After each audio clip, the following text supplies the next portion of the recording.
high tension BCY దూకుడుతో సర్కార్ బెంబేలు bulk drug park పై న్యాయం కోసం బీసీవై పోరాటం మత్స్యకారులకు అండగా బోడే రామచంద్ర యాదవ్ ప్రత్యక్ష పోరాటం దిక్కు తోచని స్థితిలో కూటమి ప్రభుత్వం బల్క్ డ్రగ్ పార్క్ విషయంలో పరిష్కారం దొరికే వరకు పోరాటం ఆపేది లేదని ప్రకటించింది భారత చైతన్య యోజన పార్టీ విశాఖ జిల్లా నక్కపల్లిలోని రాజయ్యపేటలో ఏర్పాటు చేస్తున్న ఫార్మా పార్కుకు వ్యతిరేకంగా మత్స్యకారులు పోరాడుతున్నారు వారికి మద్దతుగా వెళ్లేందుకు బీసీవై పార్టీ అధినేత బోడే రామచంద్ర యాదవ్ విశాఖ వెళ్లినా సరే బస చేసిన హోటల్ నుంచి బయటకు రాకుండా పోలీసులు అడ్డుకున్నారు ఓవైపు ప్రభుత్వం నుంచి స్పష్టమైన ప్రకటన వచ్చే అవకాశం కనిపించడం లేదు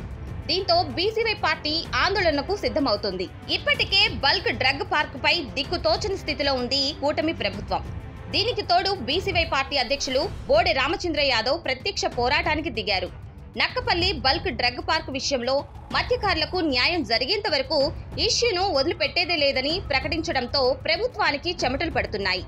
ఆల్రెడీ 6 కిలోమీటర్ల పాటు ట్రాఫిక్ స్తంభించేలా రోడ్లను దిగ్బంధించారు మత్స్యకారులు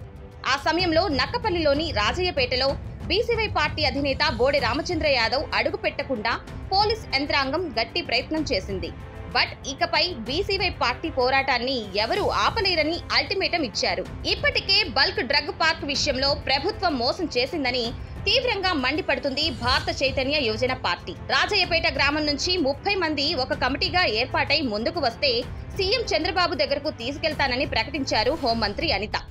మాట్లాడేందుకు మత్స్యకార కమిటీ రెడీ కానీ ఇప్పటి వరకు ప్రభుత్వం నుంచి స్పందనే లేదు ప్రభుత్వ వ్యవహార శైలి అర్థమైంది కాబట్టి ప్రత్యక్ష పోరాటం ద్వారానే తేల్చుకుంటామని ప్రకటించారు బోడే రామచంద్ర యాదవ్